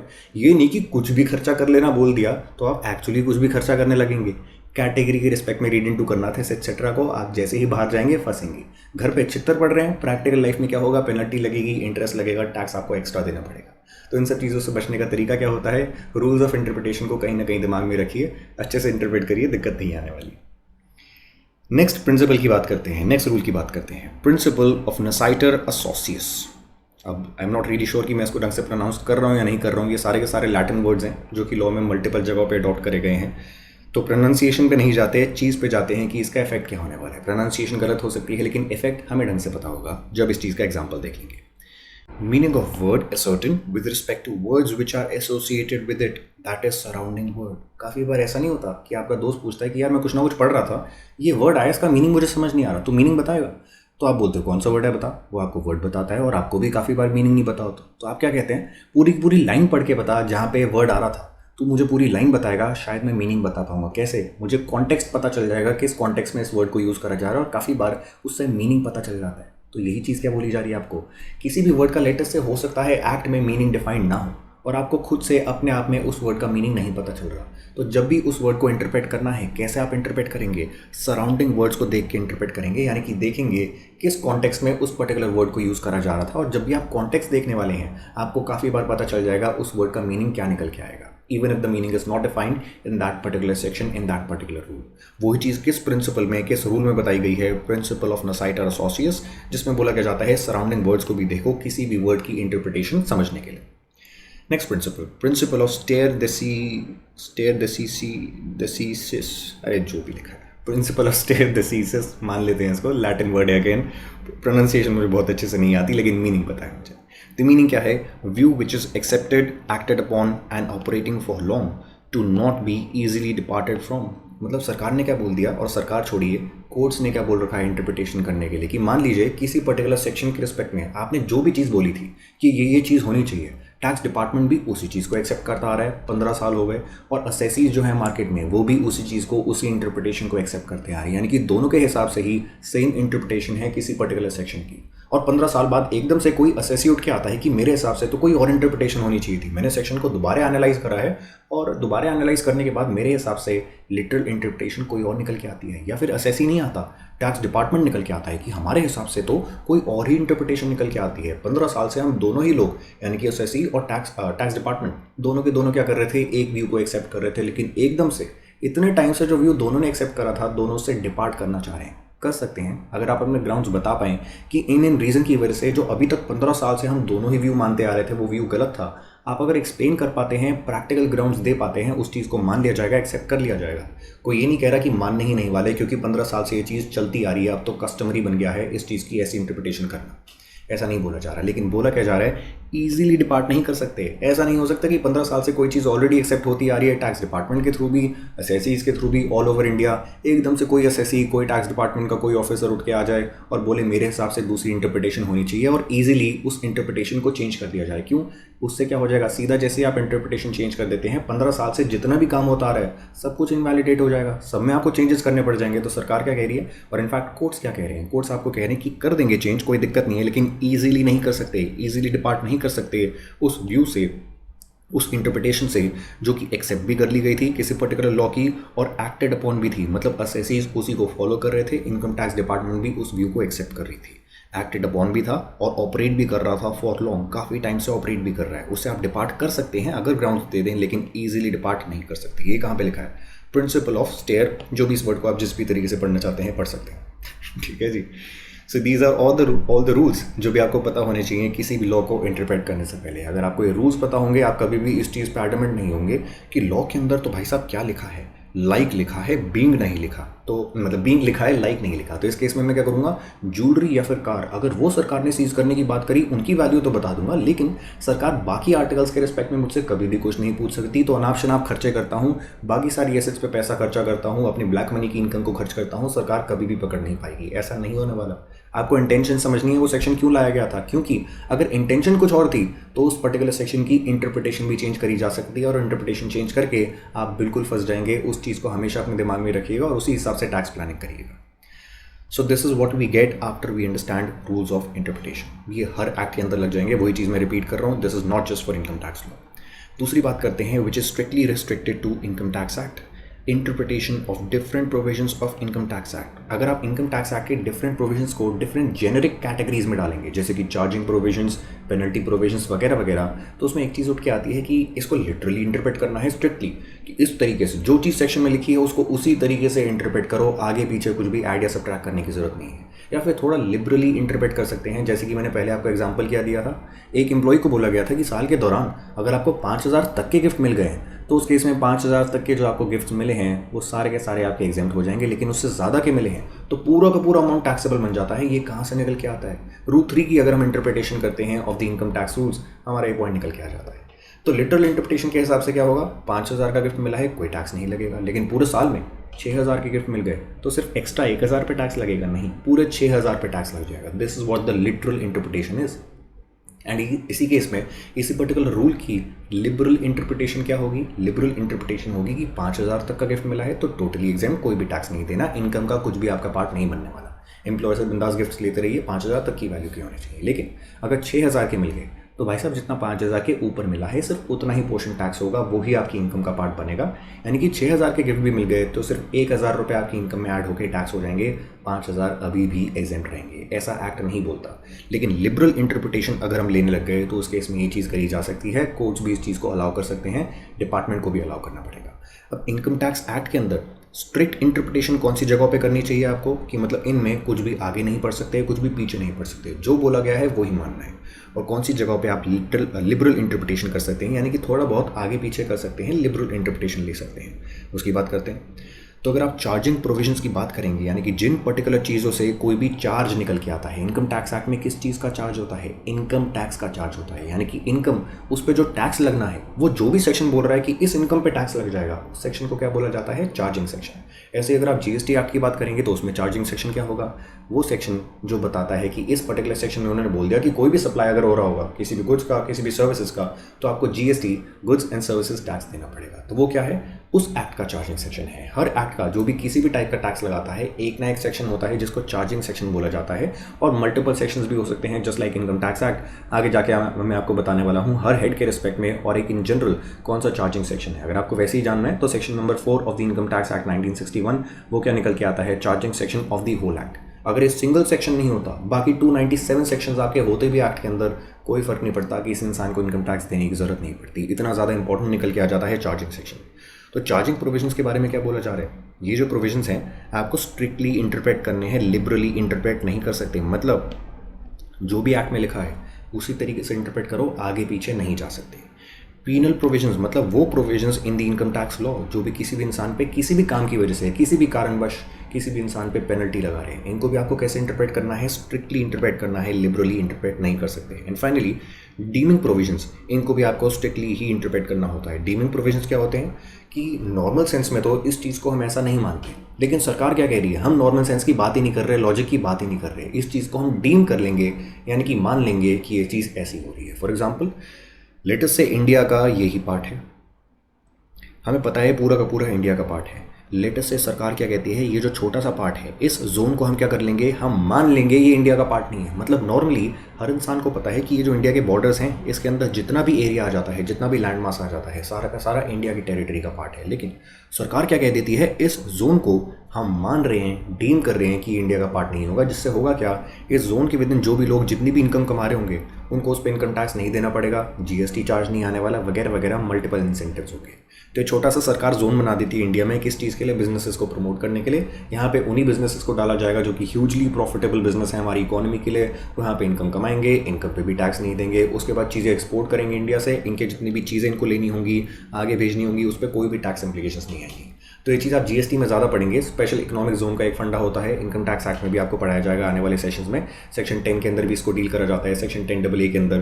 तो मल्टीपल सेक्शंस में इसकी बात होती है। मेन फंडा क्या था, फंडा ये था कि कोई भी डीमिंग प्रोविजन अगर सरकार बना देती है किसी भी लॉ के अंदर, तो डीमिंग प्रोविजन को भी आपको स्ट्रिक्टली इंटरप्रेट करना होता है। आप ये नहीं कर सकते कि सरकार ने मान लीजिए बोल दिया था ये एरिया डीम्ड है to not be a part of India, और आप क्या कह रहे हैं, नहीं इसके हिसाब से, मेरे हिसाब से लिबरल इंटरप्रिटेशन अगर ली जाए तो ये एक्स्ट्रा एरिया भी इंडिया का पार्ट नहीं होना चाहिए। नहीं कर सकते आप लिबरल इंटरप्रिटेशन, जो बोला है उसको स्ट्रिक्टली इंटरप्रेट करिए। तो इन तीन के रिस्पेक्ट में you have to interpret strictly, यानी कि लिटरल इंटरप्रिटेशन करनी होगी, ऑफ कोर्स बाकी सारे रूल्स को भी कंसिडर करके। लेकिन इनके रिस्पेक्ट में, इन तीन के रिस्पेक्ट में आप लिबरल इंटरप्रिटेशन कर सकते हैं। किन के रिस्पेक्ट में, पहला तो मशीनरी प्रोविजंस। अब ये मशीनरी प्रोविजंस क्या होते हैं, पढ़ के समझ नहीं आता, इसलिए सुपरस्क्रिप्ट में मैंने लिखा प्रोविजंस फॉर द असेसमेंट और collection of the charge which is created. Charging provisions, जो भी चार्ज क्रिएट कर देते हैं आपके ऊपर, चाहे इनकम टैक्स देने का, चाहे जीएसटी देने का, कुछ भी देने का, वो चार्ज तो क्रिएट हो गया, किस तरीके से सरकार को आपको टैक्स देना है, कैसे वो कलेक्ट करेंगे, वगैरह वगैरह, ये मशीनरी प्रोविजंस हैं। मतलब मेन क्या चीज़ थी कि कितना टैक्स देना होगा, वो मेन प्रोविजन बताएगा, चार्जिंग सेक्शंस आपको बताएंगे और मल्टीपल सेक्शंस बताएंगे। लेकिन मशीनरी प्रोविजंस क्या बताएंगे, उसकी कलेक्शन कैसे होगी, कैसे आप सरकार को पेमेंट करेंगे, कौन से मोड से कर सकते हैं। इनको आप लिबरली इंटरप्रेट कर सकते हैं, क्योंकि इनको लिबरली इंटरप्रेट कर भी लेंगे तो आपकी इनकम टैक्स लायबिलिटी कम ज़्यादा नहीं होने वाली, बस देने का तरीका थोड़ा बहुत चेंज हो सकता है, वो लायबिलिटी कम ज़्यादा नहीं होगी। तो यहाँ पे आप लिबरल इंटरप्रिटेशन कर सकते हैं, कोई दिक्कत नहीं आएगी, स्ट्रिक्ट इंटरप्रिटेशन करने की ज़रूरत नहीं है। दूसरी चीज़, अपील एंड रिफंड प्रोविजंस। मतलब मुझे किसी भी केस में मैंने जो भी इनकम टैक्स मान लीजिए ज़्यादा दे दिया, जीएसटी ज़्यादा दे दिया, कुछ भी ज़्यादा दे दिया, उसका मुझे रिफंड सीख करना है, तो रिफंड के लिए प्रोविजंस होंगे आपके कहाँ पे, इनकम टैक्स लॉ के अंदर, जो कि बताते हैं किन केसेस में रिफंड देंगे, कैसे कैसे रिफंड देंगे, वगैरह वगैरह। तो रिफंड के प्रोविजंस को आप लिबरली इंटरप्रेट कर सकते हैं, क्योंकि ये टैक्स पेयर को फ़ायदा करने वाले हैं और उसने अगर कुछ ना कुछ ज़्यादा दे दिया है तो उसको वापस मिलना भी चाहिए। रिफंड के प्रोविजंस को लिबरली इंटरप्रेट कर सकते हैं। और अपील के प्रोविजंस क्या हैं, मान लीजिए मेरी कोई ना कोई बहस हो जाती है अपने टैक्स ऑफिसर के साथ with respect to interpretation of any part of the law. मतलब लॉ में उन्होंने कोई भी चीज़ लिखी थी, इनकम टैक्स लॉ में उनके हिसाब से कोई इंटरप्रिटेशन बनती थी, मेरे हिसाब से उसी प्रोविजन की डिफरेंट इंटरप्रिटेशन बनती थी। तो यहाँ पे ऑप्शन क्या निकल के आती है, वो इंसान मुझे क्या बोलेगा, मेरा इनकम टैक्स ऑफिसर बोल रहा है आपने 20 लाख रुपए का टैक्स दिया था, ये तो कम बनता है, हमारी इंटरप्रिटेशन के हिसाब से आपको 60 लाख का टैक्स देना चाहिए था, 40 लाख का टैक्स भी दो, जितना लेट कर दिया आपने टैक्स देने में उसके नाम का इंटरेस्ट भी दो, पेनल्टी भी दो, वगैरह वगैरह। मैं क्या कह रहा हूँ भाई, 40 लाख का tax plus interest plus penalty छोड़, मैं तो को 4 रुपये नहीं देने वाला, क्योंकि तुम इंटरप्रिटेशन ढंग से नहीं कर रहे हो। लेकिन ये चीज़ मैं इतना चौड़ के मैं कब बोल सकता हूँ, सिर्फ तभी बोल सकता हूँ जब मुझे पता है कि कोर्ट में जाके मैं इस इंसान के अगेंस्ट फाइट कर सकता हूँ, क्योंकि इसने मेरे अगेंस्ट ऑलरेडी ऑर्डर पास कर दिया है कि 40 लाख भी मुझे देने हैं, इंटरेस्ट भी देना है, पेनल्टी भी देनी है। तो मैं क्या करूँगा, कोर्ट्स में जाके अपील करूँगा कि भाई साहब आप इंटरप्रिटेशन करिए लॉ की, और इस गधे को बताइए कि इंटरप्रिटेशन वो होनी चाहिए जो कि मैंने करी थी, नॉट द इंटरप्रिटेशन जो ये इंसान कर रहा है। तो इस केस में मेरे पास हक भी तो होना चाहिए कोर्ट के पास जाने का। वो हक कहाँ से मिलता है, अगेन इनकम टैक्स लॉ बताता है किस केस में कौन सी अथॉरिटी के पास, कौन से फोरम पे जाके आप अपील कर सकते हैं किसी भी चीज़ के अगेंस्ट जहाँ पे भी आप एग्रीड होते हैं अपने इनकम टैक्स ऑफिसर के ऑर्डर से। तो ये जो अपील के प्रोविजंस हैं जो कि बताते हैं किस केस में कौन सी अथॉरिटी के पास आप जा सकते हैं, वो भी आप लिबरली इंटरप्रेट कर सकते हैं। Next cheese, provisions giving exemptions and relief. किसी भी प्रोविजन से इनकम टैक्स लॉ के अगर आपको कोई भी एग्जेम्पशन मिल रही है, आपकी इनकम एग्जेम्प्ट हो रही है, जिस पे वैसे टैक्स लग सकता था अब नहीं लगने वाला क्योंकि एग्जेम्प्ट हो गई, या फिर कोई भी टाइप का आपको रिलीफ प्रोवाइड करा जा रहा है, इनडायरेक्टली टैक्स पेयर को कोई भी टाइप का बेनिफिट प्रोवाइड करा जा रहा है, इन बेनिफिट के केसेस में भी सरकार आपको वैसे ही बेनिफिट देना चाह रही थी। अगर छोटी मोटी कोई कंडीशन आपको लगती है मीट नहीं हो रही, लेकिन बहुत ही छोटे रीज़न की वजह से मीट नहीं हो रही, आप लिबरल इंटरप्रिटेशन पे कहीं ना कहीं डिपेंड कर सकते हैं कि हो सकता है उस चीज़ की वजह से मुझे थोड़ा फ़ायदा हो जाए, ये जो एक छोटा मोटा वर्ड गलती से शायद ड्राफ्टिंग में एरर हो गया था उसको मैं अवॉइड कर पाऊँ, बेनिफिट को स्टिल ले पाऊँ। तो वो चीज़ हमें कहाँ पर पता चल जाएगी, जब भी हम लिबरल इंटरप्रिटेशन करेंगे इन प्रोविजंस की। So this is it regarding the strict interpretation or the liberal interpretation of multiple provisions of the Income Tax Act. ये जितनी भी चीज़ें मैं आपको बता रहा हूँ, ये मल्टीपल रूल्स, मल्टीपल एक्ट के provisions, strict interpretation, liberal interpretation, class में तो हम कर ही लेते हैं इस चीज़ को कि क्लास में कौन से सेक्शन को किस तरीके से इंटरप्रेट करना है, इंटरलिंकिंग कैसे करनी है, कहाँ पे कौन सा रूल लगेगा, सब कुछ आपको क्लास में तो बता ही दिया जाता है। लेकिन दो चीज़ों के लिए इंपॉर्टेंट हो जाता है कि आपको भी ये रूल्स पता होने चाहिए। पहली चीज़, पेपर के रिस्पेक्ट में कोई भी चीज़ अगर आप सेल्फ स्टडी करके जा रहे हैं तो आप तभी इंटरप्रेट कर पाएंगे जब आपको रूल्स ऑफ इंटरप्रिटेशन पता हो। और दूसरी चीज़, प्रैक्टिकल लाइफ में भी तो कंसल्टेंसी देनी है, हमेशा तो आप टीचर्स पे डिपेंडेंट नहीं होना चाहेंगे ना। आप एक बार सीए बन जाते हैं तो उसके बाद आप खुद चाहेंगे कि आप खुद किसी भी इंसान को आंसर दे पाएँ कि इस केस में ये होगा, उस केस में वो होगा। तो प्रैक्टिकल कंसल्टेंसी देने के लिए अगेन आपको क्या करनी पड़ेगी, इंटरप्रिटेशन करनी पड़ेगी। कैसे करेंगे अच्छी इंटरप्रिटेशन, जब आपको ये सारी चीज़ें पता होंगी। नहीं तो अगर आपको ये सब नहीं पता होगा तो आप भी लिटरल इंटरप्रिटेशन पे लगे रहेंगे और एक एक चीज़ को इंटरप्रेट करके क्या बोलेंगे, सीधा लोगों को कंसल्टेंसी दे देंगे कि ये वर्ड लिखने में सरकार ने गलती कर दी, आपको वो नहीं फंसा पाएंगे, बिंदास काम करो। ये वर्ड लिखने में गलती कर दी, नहीं फंसा पाएंगे, बिंदास काम करो। टीवी बेच रहे हो तो भी आप अपने आप को यहाँ पे एटसेट्रा में रीड इनटू कर सकते हो, आपको पता ही नहीं होगा कि आप गलती, बहुत बड़ी गलती कर रहे हैं और आपके क्लाइंट्स फंसेंगे, उसके बाद आपका बिजनेस इंपैक्ट होने वाला है, कभी बिजनेस वापस नहीं आने वाला। तो ये सारी चीज़ आपको पता होनी चाहिए। लास्टली आते हैं उन एड्स पे जो भी इंटरप्रिटेशन के लिए यूज़ करी जाती है with in the income tax law and outside the income tax law. इसके बाद हमारे रूल्स ऑफ इंटरप्रिटेशन खत्म हो जाएंगे। पहले बात करते हैं इंटरनल एड्स की, मतलब इनकम टैक्स लॉ के with in, income tax act, rules, circulars, notifications, इनके विद इन आपको क्या क्या चीज़ें मिलती हैं जो कि आपको हेल्प करती हैं किस चीज़ में, इंटरप्रिटेशन में हेल्प करती है। तो income tax act, income tax के बाकी जो अपने कंपोनेंट्स होते हैं उनमें आपको explanations, provisos, non obstante clause, marginal notes and headings, definition clauses and undefined words, इन सब चीज़ों के थ्रू मल्टीपल तरीकों से हेल्प मिलती है। कैसे हेल्प मिलती है, धीरे धीरे करके एक ही चीज़ को समझते हैं। पहले इन दोनों को समझाने के लिए अगेन मैं आपको एग्जांपल के थ्रू एक चीज़ लिख के समझाता हूँ, इजीली समझ आ जाएगा। नहीं तो मैं आपको थियोरेटिकल एक्सप्लेनेशन दूंगा तो मज़ा नहीं आने वाला।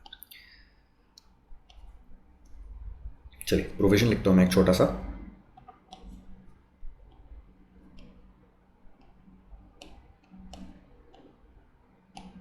ये क्या है, ये है आपका section CDF। Actually section CDF कुछ नहीं होता, ये मैं CDF इसलिए लिख रहा हूँ ताकि आप गलती से भी कंफ्यूज ना कर जाएं। मान लीजिए मैं यहाँ पे सेक्शन 10 लिख देता हूँ तो सेक्शन 10 इनकम टैक्स एक्ट में एक्चुअली एग्जिस्ट करता है। मैं यहाँ पे सेक्शन 10 एग्जाम्पल के तौर पे लिखूंगा और आपने अगर नोटिंग कर ली इस चीज़ की, आप कल को सोचेंगे सेक्शन 10 में सर ने तो बताया था ये चीज़ लिखी है, लेकिन एक्चुअली कुछ और लिखा है, तो ये क्या हो रहा था। तो ये चीज़ मैं इसलिए लिख रहा हूँ सेक्शन CDF, ताकि आपके दिमाग में ये ना बैठने लग जाए कि हम एक्चुअल सेक्शन की डिस्कशन कर रहे हैं। एक्चुअल सेक्शन में बहुत कॉम्प्लिकेटेड चीज़ें आएंगी, उनको सिंप्लीफाई क्लास में कर लेंगे, लेकिन अभी मैं आपको सेक्शन के एग्जाम्पल्स बना के बिल्कुल बेसिक लैंग्वेज से समझाने की कोशिश कर रहा हूँ कि रूल्स ऑफ इंटरप्रिटेशन किस केस में क्या निकल के आते हैं।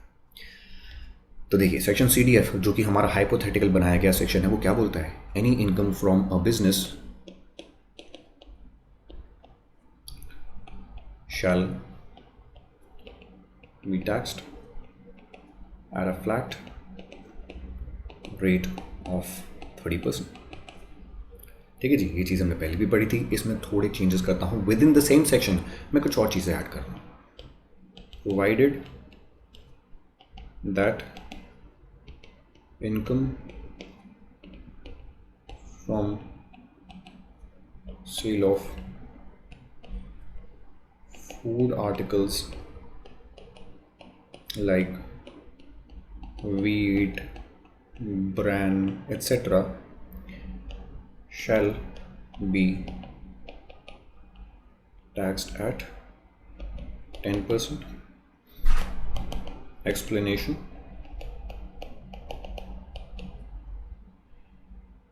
एक्सप्लेनेशन में क्या डाला जाए, income from business shall be taxed at the flat rate of 30%.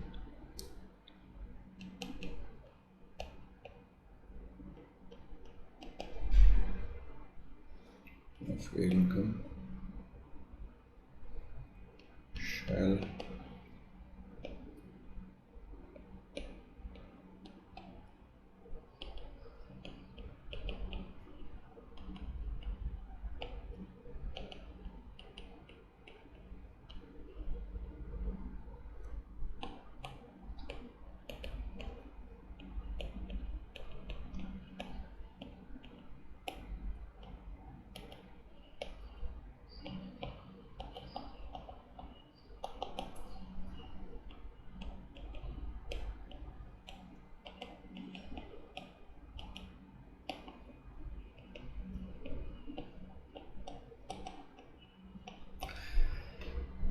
देखिए, मैंने एक छोटा सा सेक्शन ड्राफ्ट करा है, सेक्शन CDF। इसको बहुत अच्छे तरीके से ड्राफ्ट करा जा सकता है, लेकिन हमारी अंडरस्टैंडिंग के लिए जब हमें प्रोवाइजो समझने हैं, एक्सप्लेनेशन समझनी है, दो चीज़ें मुझे समझानी है आपको, वो समझाने के लिए सेक्शन काम कर जाएगा।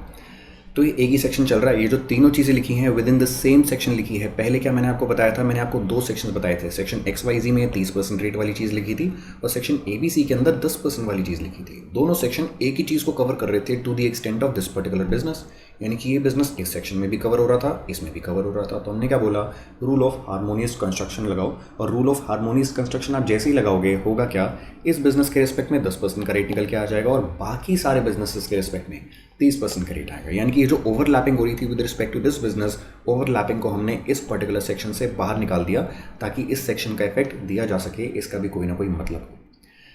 यहाँ पे क्या हो रहा है, यहाँ पे एक ही सेक्शन के अंदर मल्टीपल चीज़ें लिखी मैंने, और ये चीज़ एक ही सेक्शन के अंदर लिख के मैंने एग्जैक्टली वही चीज़ कर दी जो कि दो सेक्शन में लिख के करी थी। और ये ज़्यादा बेटर ड्राफ्टिंग है। क्यों? इसमें आपको ऊपर से देख के कहीं ना कहीं कॉन्फ्लिक्ट दिख रहा है। क्या कॉन्फ्लिक्ट दिख रहा है? ये वाला बिजनेस यहाँ भी कवर हो रहा है, यहाँ भी कवर हो रहा है, और कॉन्फ्लिक्ट को सॉल्व करने के लिए आपको रूल ऑफ हार्मोनियस कंस्ट्रक्शन लगाना पड़ रहा है। लेकिन with in the same section अगर आप इस तरीके से ड्राफ्टिंग करते हैं प्रोवाइजो को यूज़ करके, तो आपको कोई कॉन्फ्लिक्ट नहीं दिखने वाला, और उस केस में रूल ऑफ हार्मोनियस कंस्ट्रक्शन लगाने की ज़रूरत ही नहीं पड़ने वाली। तो देखिए, समझाता हूँ आपको प्रोवाइजो कैसे यूज़ करा मैंने यहाँ पे, और एक्सप्लेनेशन कैसे यूज़ करी। This is the proviso part of this section and this is the explanation part.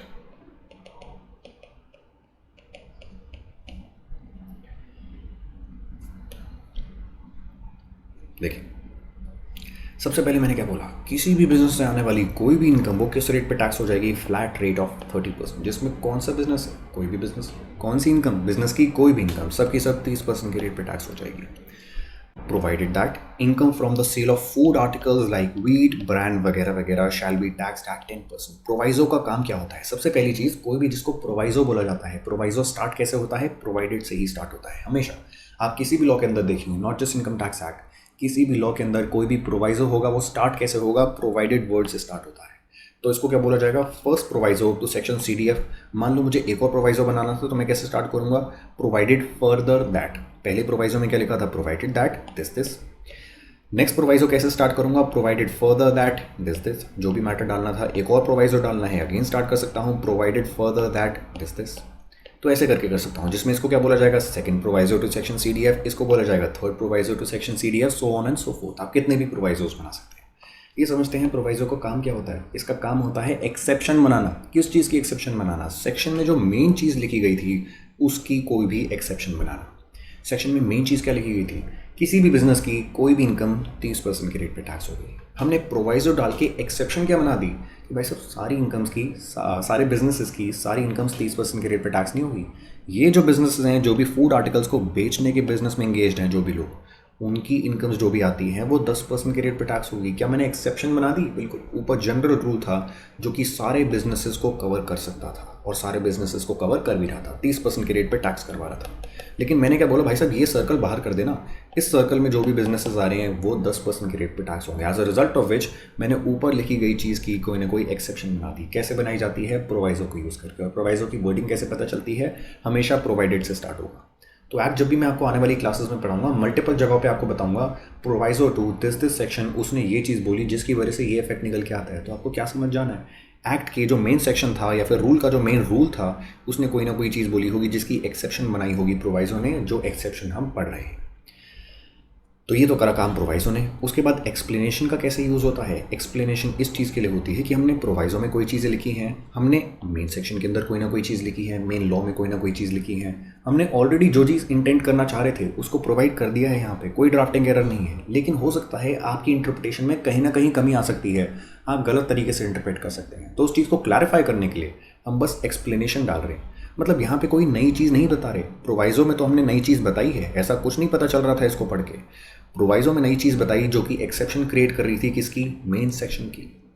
लेकिन एक्सप्लेनेशन में कुछ भी नया नहीं बताएंगे, वही बताएंगे जो कि आप यहाँ से भी इंटरप्रेट कर सकते थे, लेकिन शायद इसको पढ़ने से इतना क्लियर नहीं होता जितना क्लियर हम करना चाह रहे हैं एक्सप्लेनेशन डाल के। तो ये एक्सप्लेनेशन क्या कर रही है, बस उस चीज़ को एक्सप्लेन कर रही है जो कि ऑलरेडी एग्जिस्ट करती है सेक्शन के अंदर।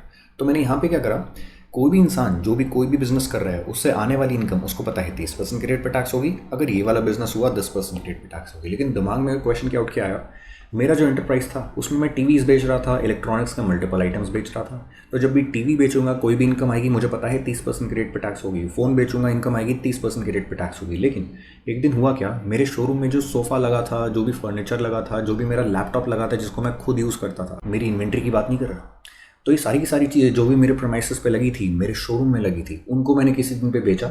लेटेस्ट से 25,000 रुपये की खरीदी थी मैंने और मुझे 30,000 रुपये मिल गए। हुआ क्या, सीधा इनकम मिल गई, कुछ ना कुछ इनकम निकल के आ गई। अभी जो 5,000 रुपये की इनकम है उसको 30% के रेट पे टैक्स करूँ या नहीं करूँ, दिमाग में डाउट आ रहा है। क्यों डाउट आ रहा है? क्योंकि मेरे बिजनेस की इनकम बोली जाएगी या नहीं बोली जाएगी। वैसे तो मैंने शोरूम में जो मेरी सारी चीज़ें लगी थी, यानी कि बिजनेस प्रीमाइसेस पे जो चीज़ें लगी थी उससे आने वाली इनकम है, तो एक तरह से इसको मैं बिजनेस इनकम बोल भी सकता हूँ। दूसरा पॉइंट क्या निकल के आएगा कि बिजनेस मेरा ये थोड़ी था, मैं शोरूम में अपने फर्नीचर थोड़ी बेचने का काम करता था, अपने टीवी, ये जो टीवी था उसके साथ साथ फ़ोन था, ये सारी चीज़ें बेचता था। फर्नीचर अगर मैंने बेचा है, कोई प्रॉफिट आ भी गया, उसको आप मेरी बिजनेस इनकम थोड़ी बोल सकते हो। तो ये कहीं ना कहीं डाउट आ रहा है। सरकार के पास रिप्रेजेंटेशंस गई होंगी, टैक्स ऑफिसर्स कुछ कर रहे होंगे, टैक्स जो पेयर्स थे यानी कि असेसीज थे वो कुछ कर रहे होंगे, सरकार ने क्या करा, एक बार में क्लैरिफाई करते हैं, इस चीज़ को क्लैरिफाई कर देंगे, उसके बाद दिक्कत नहीं आने वाली। उन्होंने एक्सप्लेनेशन इंसर्ट कर दी किसी पर्टिकुलर डे पे इन दिस पर्टिकुलर सेक्शन। जो एक्सप्लेनेशन क्या बोल रही है, income shall be deemed to have always included. मतलब हो सकता है सेक्शन हम कब लेके आए थे, 2016 के अंदर लेके आए थे, और 2020 के अंदर ये एक्सप्लेनेशन इंसर्ट कर रहे हैं। 2016 से लेकर 2020 तक टैक्स पेयर्स ने, कुछ टैक्स पेयर्स ने इस इनकम को बिजनेस इनकम मान के 30% रेट पर टैक्स दे दिया होगा, कुछ ने नहीं दिया होगा। टैक्स हमारे जो टैक्स डिपार्टमेंट है वो फोर्स कर रहा होगा 30% के रेट पर टैक्स दो।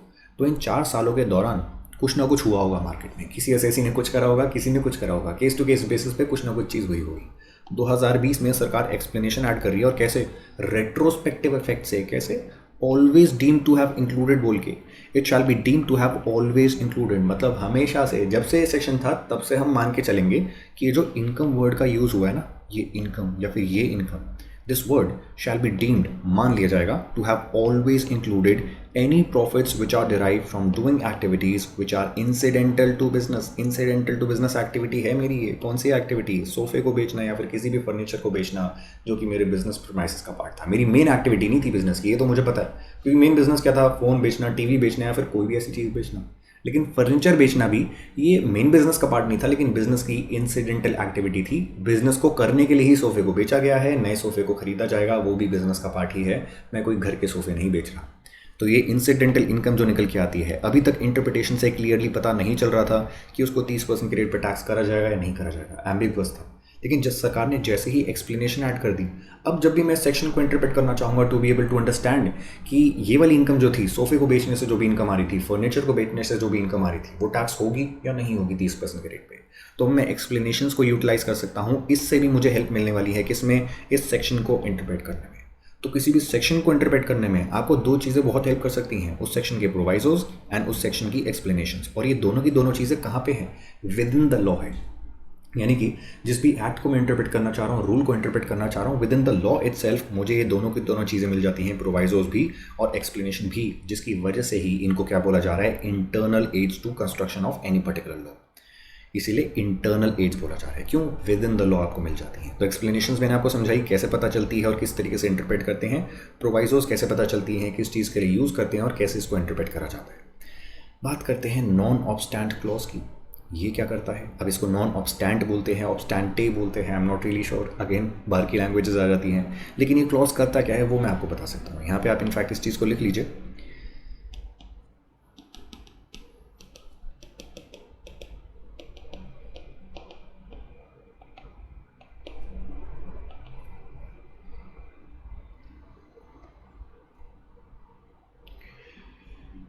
अब देखिए एक और एग्जांपल निकालता हूँ मैं, उससे आपको ये नॉन ऑब्स्टैंट क्लॉज बहुत ईजिली क्लियर हो जाएगा। सेक्शन ए बी क्या बोलता है? Notwithstanding anything to the contrary contained in this। आगे प्रोविजन क्या होगा? Income of persons selling cigarettes shall be taxed at 50%। ये क्या कर दिया सरकार ने? मैंने आपको क्या बताया था, मल्टीपल जगहों पे क्लैशेस हो सकते हैं। जब भी क्लैशेस होंगे उस केस में आपको कोई ना कोई तरीका चाहिए होगा, कोई ना कोई रूल ऑफ इंटरप्रिटेशन चाहिए होगा, जिसके थ्रू होगा क्या, आप इंटरप्रेट कर सकते हैं। कोर्ट के पास जब भी चीज़ें जाती हैं, टैक्स पेयर कुछ कह रहा है, टैक्स ऑफिसर कुछ कह रहा है, उस केस में कोर्ट मल्टीपल रूल्स अप्लाई करके, जो कि ये सारे रूल्स थे, कोई एक इंटरप्रिटेशन को सही दिखा सकता है। लेकिन इस केस में सरकार क्या कह रही है, जहाँ पे भी क्लैशेस आ रहे हैं, सबसे पहले हम खुद ही कोशिश करेंगे कि स्टैट्यूट के अंदर ही ऐसी ऐसी चीज़ें प्रोवाइड कर दें जिससे क्लैशेस नहीं एग्जिस्ट करें। तो उन्होंने स्टैट्यूट में ही क्या लिख दिया, उनका आइडिया क्या था, मैं आपको दूसरे सेक्शन से भी इसको रिलेट करवाता हूँ। इनफैक्ट ये देखिए, मेन सेक्शन में उन्होंने क्या लिखा था, कोई भी बिजनेस इनकम 30% के रेट पे टैक्स होगी, इस पर्टिकुलर बिजनेस से आने वाली इनकम 10% के रेट पे टैक्स होगी। आगे एक और सेक्शन बना के क्या लिख दिया, कोई भी इंसान जो सिगरेट्स बेचता है उस बिजनेसमैन की इनकम जो भी होगी वो 50% के रेट पे टैक्स होगी। अगेन क्या क्लैश निकल के आ गया? बिल्कुल क्लैश निकल के आ गया। इस सेक्शन में और इस सेक्शन में बिल्कुल क्लैश है, क्योंकि दोनों कॉन्ट्ररी चीज़ें बोल रहे हैं। ये क्या बोल रहे हैं, हर बिजनेस की इनकम 30% के रेट पे टैक्स होगी। ये क्या बोल रहा है, ये बोल रहा है ये पर्टिकुलर बिजनेस की इनकम 50% के रेट पे टैक्स होगी, और ये वाला बिजनेस भी ऊपर कवर हो जाता था। तो इस केस में कॉन्ट्ररी कोई ना कोई चीज़ होगी with respect to this business. बिल्कुल इस बिजनेस के रिस्पेक्ट में आपने 30% का रेट भी बता दिया, 50% का रेट भी बता दिया। अब यहाँ पे कोर्ट क्या कर सकता था, दोनों में से कोई भी रेट पकड़ सकता था, लेकिन सरकार ने क्या बोला, हमें दोनों में से कोई भी रेट नहीं पकड़वाना, हमें 50% का ही रेट पकड़वाना है, और हमें कोर्ट्स के ऊपर ये चीज़ नहीं छोड़नी कि आप क्या इंटरप्रिटेशन लेते हैं, आप क्या इंटरप्रिटेशन नहीं लेते। हमें चाहिए कि 50% का ही रेट लगना चाहिए, और एसएससीज को भी क्लियर होना चाहिए कि कोई भी कॉन्ट्राडिक्शन नहीं है। तो हम एक छोटी सी चीज़ क्या करेंगे, हम नॉन ऑब्स्टैंटिव क्लॉज डाल देंगे इन दिस पर्टिकुलर सेक्शन, जो कि हमने डाला। कौन सा है नॉन ऑब्स्टैंटिव क्लॉज? ये सारा का सारा दिस इज नॉन ऑब्स्टैंटिव क्लॉज। उसको ऐसे ड्राफ्ट करा जाता है, स्टार्टिंग में क्या लिख दिया, notwithstanding anything to the contrary which is contained in any section of the income tax act. यहाँ पे वो ये भी लिख सकते हैं in any section of the income tax act, या फिर ये भी लिख सकते हैं in the section XYZ। Specifically point out कर सकते हैं, उनकी मर्जी है किससे वो कॉन्ट्रडिक्शन को हटाना चाह रहे हैं। वो क्या लिख रहे हैं, नॉट विथ स्टैंडिंग कोई भी चीज़ जो भी हमने इनकम टैक्स लॉ में कहीं भी लिख दी होगी, या फिर उस पर्टिकुलर सेक्शन में लिखी होगी। इस पर्टिकुलर बिजनेस, इस पर्टिकुलर चीज़ को बेचने वाला जो भी इंसान बिजनेस कर रहा है, उसकी इनकम तो 50% के रेट पे ही टैक्स होगी। क्या अब ये लिखने के बाद कोई भी कॉन्ट्राडिक्शन बचती है with respect to this particular section? कोई भी कॉन्ट्राडिक्शन नहीं बचती। आपको इजीली पता है कि इस केस में अगर मैं सिगरेट बेचने का काम करता हूँ, 50% के रेट पे ही टैक्स लगने वाला है। कोर्ट कोई और इंटरप्रिटेशन नहीं दे सकता किसी भी रूल को यूज करके। क्यों? एक्ट क्लियरली प्रोवाइड कर रहा है। कोर्ट अपनी इंटरप्रिटेशन कब देता है? जब एक्ट में कोई चीज़ क्लियर ना हो। तो इस तरीके से नॉन ऑब्स्टैंटिव क्लॉजेस को यूज करा जाता है, जहां पे सरकार क्लियर होती है कि कोई भी कॉन्ट्रडिक्शन आएगी, कौन सी चीज़ ओवर रूल करेगी, ये चीज़ ओवर रूल करनी चाहिए। मतलब एक्ट में अगर कोई भी चीज़ जो भी हमने लिखी है, दोनों में कॉन्ट्रडिक्शन बन जाती है, इसमें और उस चीज़ में, तो कौन सी चीज़ ओवर रूल करेगी? ये ओवर रूल करेगी, ये वाला सेक्शन ओवर रूल करेगा, क्योंकि यहाँ पे हमने क्या डाल दिया, नॉन ऑब्स्टैंटिव क्लॉजेस। इस केस में किसी भी लॉ को आपको इंटरप्रेट करना है, तो ये नॉन ऑब्स्टैंटिव क्लॉज भी आपको इंटरप्रेट करने में हेल्प कर सकते हैं कि दोनों सेक्शंस में जहां भी कॉन्ट्रडिक्शन थी, कौन सा प्रिवेल करेगा। कैसे पता चलेगा? जिसमें नॉन ऑब्स्टैंटिव क्लॉज होगा वो प्रिवेल करेगा। Next cheese, marginal notes and headings. अब ये क्या चीज़ है? आप किसी भी एक्ट को देखेंगे, मैं प्रैक्टिकली आपको दिखा भी दूंगा आने वाली क्लासेस में। तो एक्ट कैसे लिखा जाता है, ये देखिए, सेक्शन है, सेक्शन का कंटेंट है, उसके बाद कंटेंट के बाद उसी सेक्शन के विदिन आपको प्रोवाइजो भी मिल जाएगा, उसके साथ साथ एक्सप्लेनेशंस भी मिल जाएंगी। ऐसे करके कोई भी सेक्शन चलता है। तो आपका सेक्शन चल रहा है, सेक्शन के ऊपर ये जो सेक्शन का नाम लिखा जाता है, जहाँ पे सेक्शन का नंबर आता है, तो यहीं पे आपको लिख के बता दिया जाएगा tax rate applicable on incomes. अब ये क्या है? ये हेडिंग है ऑफ दिस पर्टिकुलर सेक्शन। ये हेडिंग से भी आप इंटरप्रेट कर सकते हैं कि इस सेक्शन में क्या लिखा होगा, क्या नहीं लिखा होगा। मतलब कहीं ना कहीं अगर आपको सेक्शन पढ़ के क्लैरिटी नहीं मिल रही, मेन चीज़ क्या है? मेन चीज़ सेक्शन है। सेक्शन को देखो, प्रोवाइजो को देखो, एक्सप्लेनेशन को देखो, इंटरप्रिटेशन समझ आ जाएगी। लेकिन अगर इंटरप्रिटेशन समझ नहीं आती उन चीज़ों को पढ़ के, तो आप हेडिंग से भी इंटरप्रेट कर सकते हैं सेक्शन किस चीज़ की बात कर रहा है, और उसके साथ साथ मार्जिनल नोट्स भी दे सकते हैं। वो क्या होते हैं? अगर आप बेयर एक्ट देखेंगे तो सेक्शंस के साइड में भी छोटा छोटा कुछ ना कुछ टेक्स्ट लिखा होता है, जो कि मोटे मोटे तौर पे एक्सप्लेन करता है कि इस सेक्शन में किस चीज़ की हम बात कर रहे हैं, इस प्रोवाइजो में किस चीज़ की बात कर रहे हैं। हर चीज़ के साइड में मार्जिनल नोट नहीं होता, लेकिन जहाँ पे होता है उसको पढ़ के हम इंटेंट समझ सकते हैं कि इनकी लॉ मेकर्स की, तो उसको भी हम यूज़ कर सकते हैं। वो भी हमें कहाँ पे मिलता है? इंटरनल एड की तरह लॉ के अंदर ही मिल जाता है।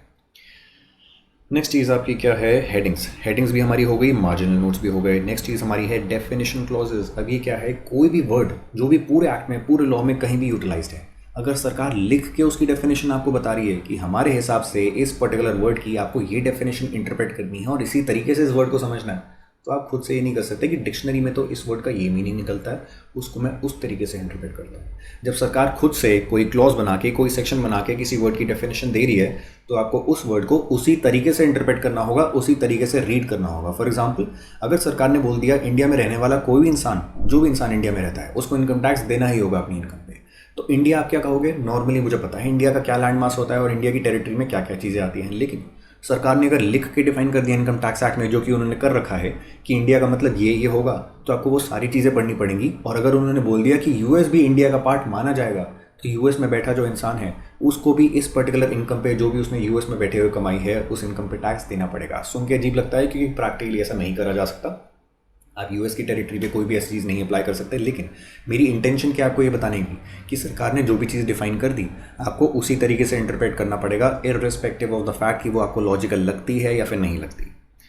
नेक्स्ट चीज़, अनडिफाइंड वर्ड्स। कुछ ऐसे वर्ड्स भी होंगे जो कि सरकार ने लिख तो दिए लॉ के अंदर, लेकिन डिफाइन नहीं कर रखे। अगर डिफाइन नहीं कर रखे तो उसका आप जनरल इंटरप्रिटेशन कर सकते हैं कि डिक्शनरी में ये मीनिंग निकल के आता है, किसी और एक्ट में इस वर्ड को डिफाइन करा था, उसमें ये मीनिंग निकल के आता है, वगैरह वगैरह। किस तरीके से मीनिंग्स क्या देखते हैं, जब मैं आपको सेक्शन 2 बताऊंगा इनकम टैक्स एक्ट का, उस टाइम पे और डिटेल में बता दूंगा।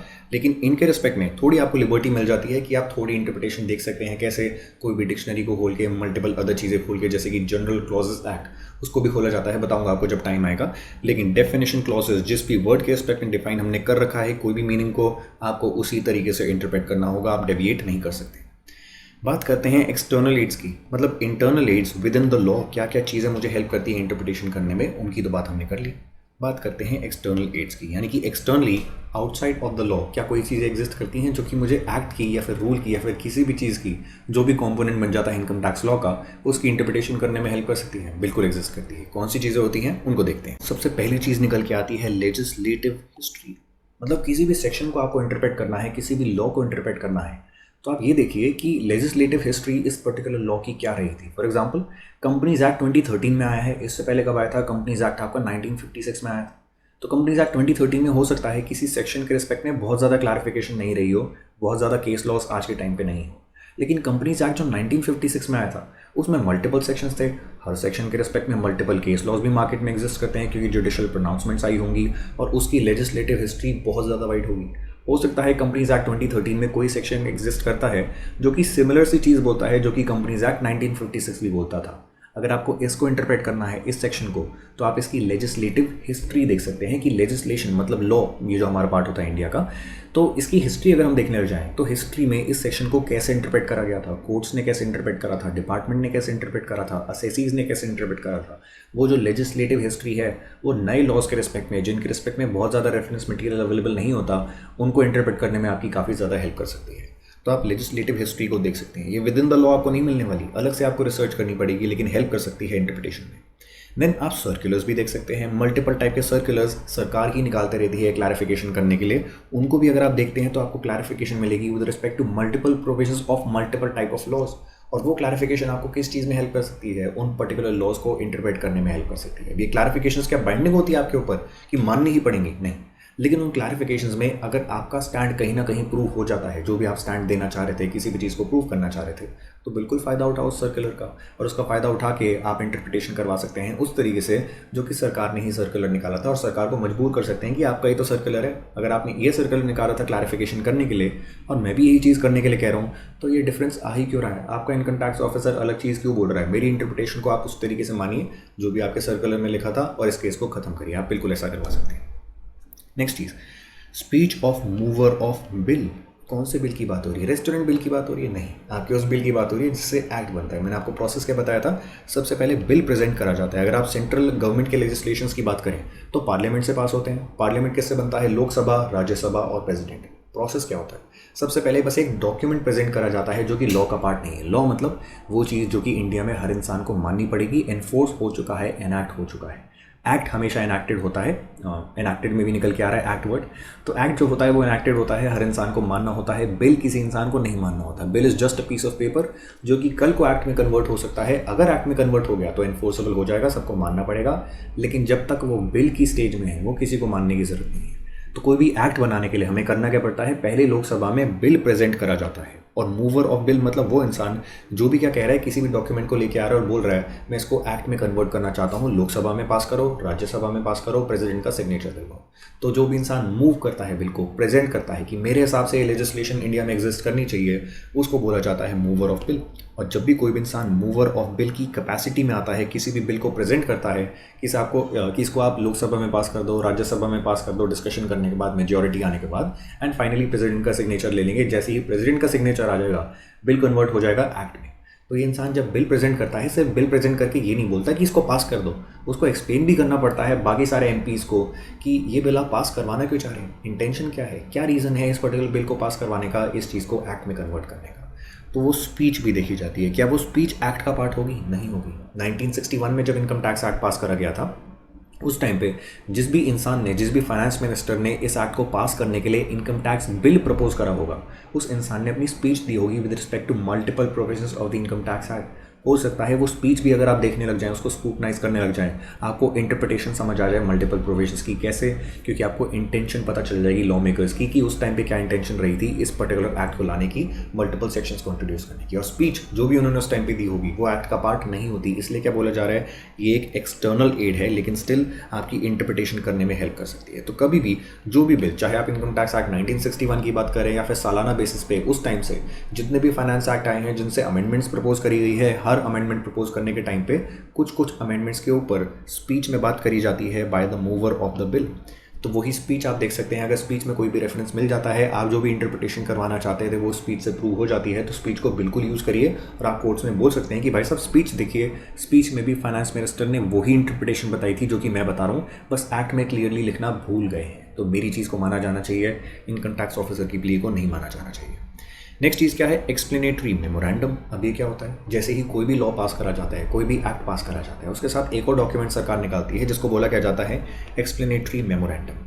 अब ये डॉक्यूमेंट क्या है? ये डॉक्यूमेंट अगेन एक्सप्लेन करता है मल्टीपल अमेंडमेंट्स को, मल्टीपल सेक्शंस को जो भी सरकार ने किसी भी एक्ट में पास करे हैं। सबको एक्सप्लेन नहीं करता, लेकिन काफ़ियों को एक्सप्लेन करता है। जिनको एक्सप्लेन करता है उनके रिस्पेक्ट में तो यहाँ से इंटरप्रिटेशन समझ लो, वही चीज़ बोली जा रही है कि ये एक्सटर्नल एड भी आपके पास अवेलेबल होगी। आज के टाइम पे भी जितने भी फाइनेंस एक्ट आते हैं या फिर कोई भी एक्ट आता है फॉर दैट मैटर, उसका एक्सप्लेनेटरी मेमोरेंडम भी सरकार निकालती है, एक डॉक्यूमेंट निकालती है, जिसको अगर आप रीड करते हैं आपको मल्टीपल सेक्शंस की इंटरप्रिटेशन, उनको लाने के पीछे इंटेंट, वो सेक्शन लाने के पीछे कौन सी मिसचीफ हटाने की बात हो रही थी, किसको हटाने के लिए लाया जा रहा है, सारी चीज़ आपको समझ आ जाएंगी।